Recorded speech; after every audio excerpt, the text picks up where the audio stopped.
Hey guys, it's Mr. Kidman, and guess what? It snowed. Is this a normal snow? I think not. Did you know that all 254 counties in Texas are under a winter storm warning right now? And that the governor of Texas, Governor Abbott, he asked President Biden to declare a national emergency, and it got granted. So this is a different kind of snowstorm. There's probably 6 or 8, it's probably about 6 inches here in the backyard. So what happened in the atmosphere to make this so special? Let's talk about it. But first, some crazy facts. Did you know that there was snow all the way down south at the very southern tip of Texas? There was ice on the Texas-Mexican border, and over 73% of the whole entire country had snow in it. Under normal conditions, the jet stream, a band of fast-moving wind that encircles the North Pole, keeps freezing Arctic air contained over the North Pole. But the jet stream moves in a loose wave at high latitudes. Oftentimes, the wave crests over Alaska and drops down over the Great Plains, or vice versa. During the storm, the jet stream bulged down so far that it looped around nearly the entire continental U.S., letting super cold polar air flow across the Great Plains in what's called an Arctic outbreak. The wave bulge was kicked off by a zone of high pressure that formed over Alaska in January and diverted the jet stream to the south. Under normal conditions, that loop would have started moving to the east and would have relieved the Midwest of cold temperatures. But this year, there's also been a strong area of high pressure over the southwest Atlantic, just offshore the southwestern United States. These two high-pressure zones have pinned the jet stream in place, keeping the Great Plains in the dead center. This could have happened because the polar vortex, a zone of cold air that normally spins like a top above the North Pole, broke down in the early winter. This causes air pressure to build up over the Arctic, which pushes Arctic air south. Scientists say that the exact relationship between the jet stream and the vortex is still unknown. As that cold air sits over the Arctic, it just gets denser and colder. So as it falls south because of the loss of the jet stream, it sets record lows all the way down. These outbreaks have happened before, like in 1899, where an inch of thick layer of ice formed in the Gulf of Mexico. Is this storm related to climate change and a warming Earth? Some models suggest that as the Arctic warms, the jet stream will become wavier and more likely to allow for more Arctic outbreaks. But some researchers and models suggest that the jet stream could actually be strengthened by the energy in the atmosphere. But even if these types of disruptions happen more frequently, deep freezes should become rarer. The idea is that as the Earth warms, there will be more energy in the atmosphere. This energy will cause extreme weather events such as the record-setting number of hurricanes in the Atlantic in 2020. There were 30 tropical storms. 13 of these developed into hurricanes, and 6 of those became major hurricanes. Every county along the east coast of America was under some kind of tropical storm warning last summer, except for a small handful. So weather events like Uri could become more frequent, but with the Earth warming, deep freezes will be less frequent. The average temps in 2070 may be record-setting highs in places today. All right, here we are in the alleyway. You see the car here? The alley. Right, everything's covered in snow. Now, even in Brownsville, Texas, the temperatures are below freezing. That's the southernmost tip of Texas, which is truly an unprecedented type storm here. Some questions we need to ask ourselves are, were the atmospheric conditions that created this weather anomaly to happen? How does this relate to global warming, if it does at all? And also, what kind of effect does this have on the utility grid? Currently, we are without power, and I have ran, you can't really see it, with an extension cord to my neighbor's generator. He's kind enough to let me borrow some of his power that he's producing with a gasoline-powered generator. So, those are the questions that we will address as we go through this video. Let's just look at some snow for a minute.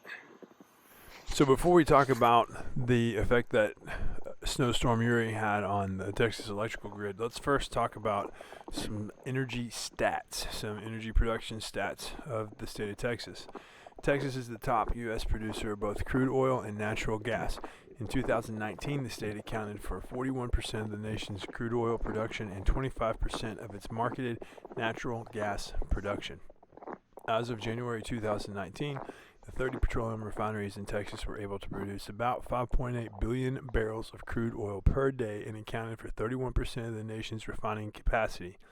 Texas leads the nation in wind-powered generation and produced about 28% of all of the U.S. wind-powered electricity in 2019. Texas wind turbines have produced more electricity than both of the state's nuclear power plants since 2014. Texas produces more electricity than any other state, generating almost twice as much as Florida, the second highest electricity producing state. Texas is the largest energy producing and energy consuming state in the nation. The industrial sector, including its refineries and petrochemical plants, accounts for half of the energy consumed in the state. Let's take a break from talking about the actual storm and talk about Albedo. Another good lesson we can learn from this snowstorm is about reflectivity and albedo. So albedo is the reflectivity of certain substances, right? And so you can see here how all this snow is very, very reflective. So if you were a skier, right, you definitely want to wear your sunglasses up on top of the mountain because you could damage your eyes because it's so reflective. Okay, and now what does that have to do with anything? Well, right, as ice melts, then there's less reflectivity of solar radiation in the polar ice caps. And what does that do? That helps heat up the ocean, which creates more ice loss, which creates less reflectivity, which creates more ice loss, and that is a positive feedback loop. So you can see that here just a little bit. It's not very often in Texas that we get to get an example of that.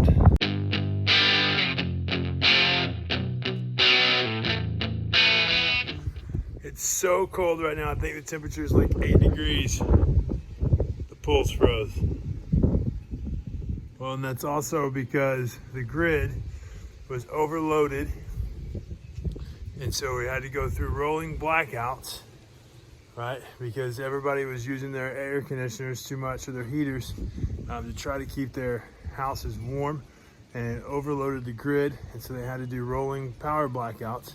The reason why is because usually they shut down some of the power plants in Texas because during the winter you really don't need them, because this kind of event really never happens. I mean, it has before, but it's been a long time, and so it very rarely ever happens.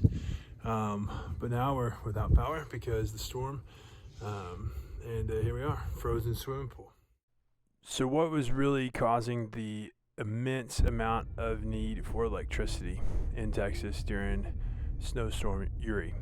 Well, everyone in Texas was running their heaters. What do heaters run off of? They run off of either just electricity, or they run off of electricity and natural gas, a combination.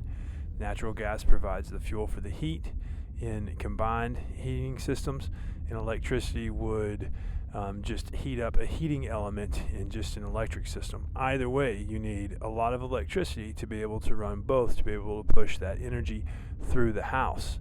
Now, every single one in Texas, every single home in Texas was using electricity all at the same time. This was a problem because Texas usually shuts down some natural gas plants during the winter because Texas winters are usually very mild.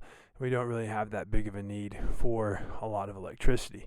So when the storm hit, the problem was that windmills froze, coal piles froze, and they couldn't get some of those natural gas plants back online to provide the fuel that was needed to be able to crank up all these generators.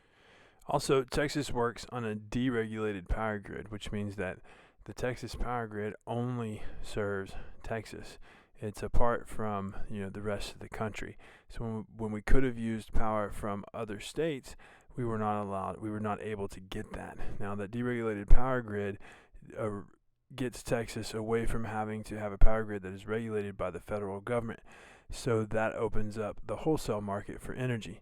The problem with the wholesale market with electricity is it allows for variable rate plans. Now, these variable rate plans, you pay less when you're using less electricity, and you pay more when you're using more electricity.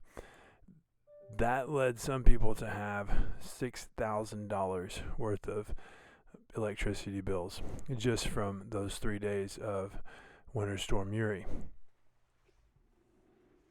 This event created what was called a peak demand event, where there was a very limited amount of resource and everybody wanted it, and so the companies that had it were allowed to charge a whole bunch of money for it. And so that's what led to the incredibly high utility bills. So how does Texas usually get its energy? Well, electricity generation by fuel in 2020, the breakdown was as follows: 40% natural gas, 23% wind, 18% coal, and around 11% nuclear. In the winter, windmills are just responsible for about 7% of the electricity generated. Now, this total grid collapse could have been avoided. Now, this is not a political video, but environmental science, money, and politics are like three siblings that don't really get along, but can get it together enough to make mom happy on the holidays. Natural gas, coal, and the windmills all froze up in some form or fashion. This could have been avoided if the people in charge of the power plants, windmill farms, and refineries would have spent the money on properly preparing these fuel sources for extreme cold.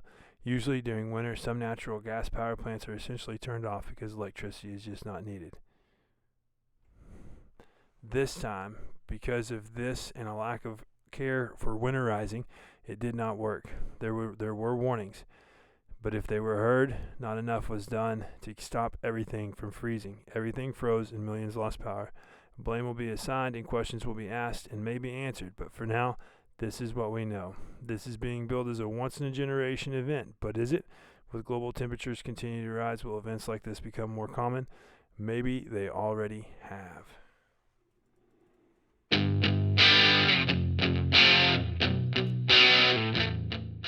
So as you see from these barren store shelves, food supply becomes very limited during a disaster type event such as this. Why? Well, because the supply chain is essentially cut off. Big trucks cannot drive on icy roads to get food to stores, and also mass panic. People run out as soon as they know that there's a disaster about to hit, and they just totally clean out the shelves. Now, what kind of ramifications could this have for you? And what lessons can we learn from such an event like this?